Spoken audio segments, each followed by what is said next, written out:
samochód roku 2020. Tak, naprawdę. Peugeot 208 dostał taką nagrodę na początku marca. Czyli co? Jest najlepszy? Sprawdźmy to.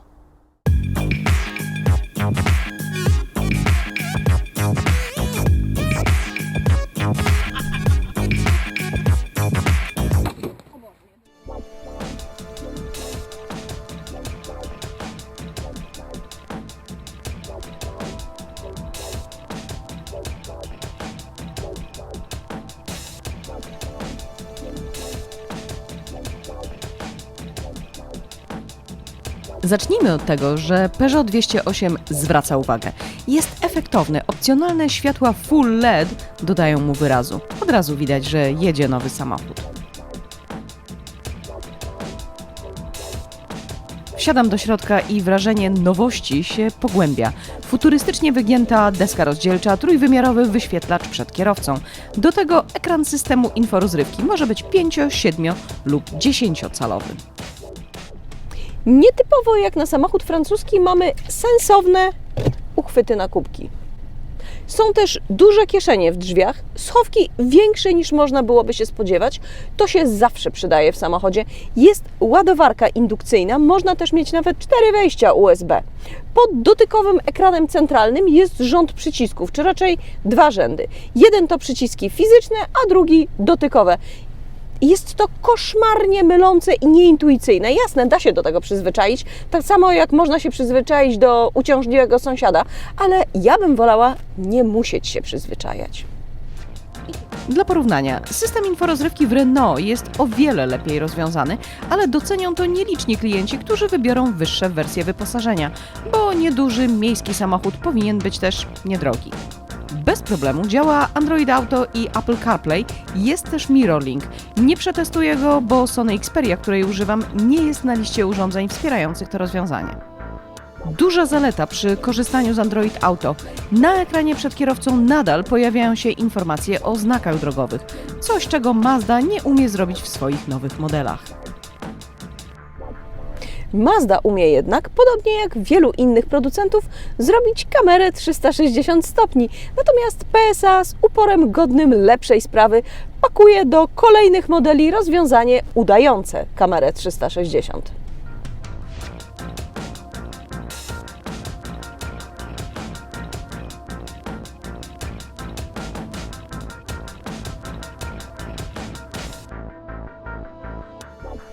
Z tyłu są kieszenie w drzwiach, kieszenie w oparciach, a także 2 wejścia USB. Rozsądnie. Niestety nie ma podłokietnika, a miejsca niewiele, więc wożenie tu dorosłych na dłuższych dystansach to średni pomysł. To co, miejscówka dla bąbelka?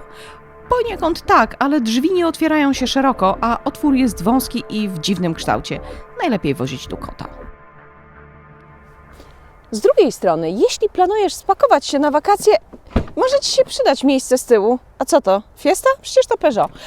Bo bagażnik ma pojemność, sprytni już pewnie patrzyli po cennikach i przeczytali o tych 311 litrach.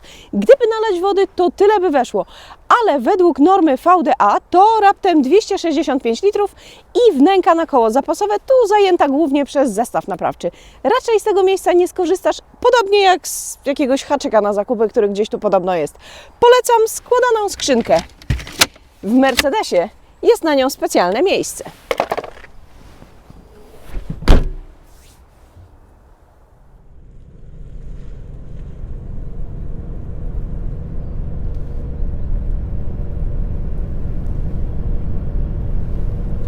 Peugeot ma długą historię tworzenia zwinnych miejskich samochodów, które w wersjach usportowionych dawały dużo emocji. 208 nadal jest zwinne, ale przeszkadzają mi 3 rzeczy i to takie, z którymi każdy będzie musiał się zmierzyć. Pierwsza to widoczność. Jest źle, nie ma co owijać w bawełnę.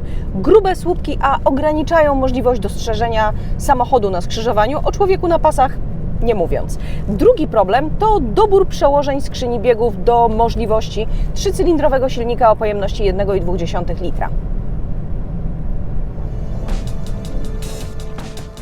Na wyświetlaczu mam podpowiedzi, na którym biegu jechać, żeby było eko i oszczędnie, ale żeby nie mieć uczucia, że silnik się dławi, proponuję bieg o 1 niżej niż sugeruje komputer i kręcić silnik do co najmniej 3000 obrotów. to nie jest pierwszy samochód z 3-cylindrowym silnikiem, którym jeżdżę. Jestem pogodzona z tym, że tu nie ma co liczyć na emocje z jazdy. Jedyne emocje w tym przypadku to euforia, kiedy uda mi się trafić z biegiem. No nie wiem. Żeby jeszcze Peugeot 208 jeździł jak przyklejony, zniosłabym te dziwne przełożenia i konieczność udawania surykatki na każdym skrzyżowaniu. A tylko, że nie. Wejdź w zakręt trochę szybciej i samochód jedzie dokąd chce, a ty zastanawiasz się, czy to jest ten moment, żeby zadzwonić do matki i przeprosić ją za bycie bucem w latach nastoletnich. Krótko mówiąc, 208 jest podsterowny.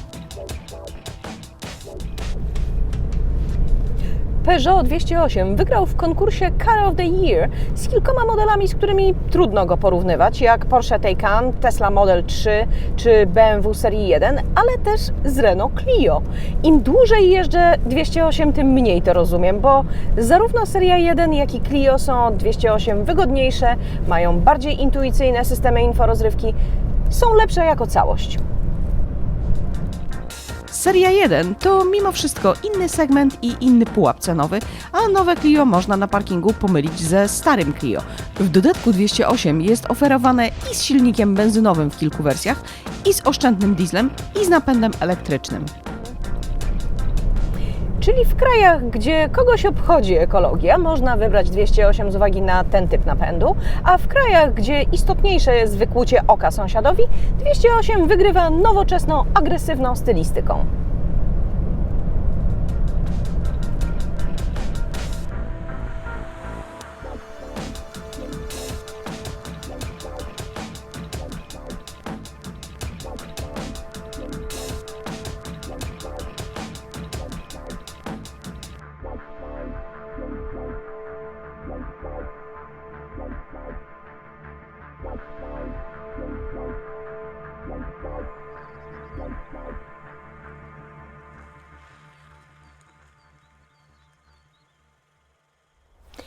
Peugeot 208 nie jest złym samochodem, ale uważam, że w tym segmencie są lepsze alternatywy. A czy Ty, wybierając nowy samochód, zwracasz uwagę na tytuły przyznawane w konkursach?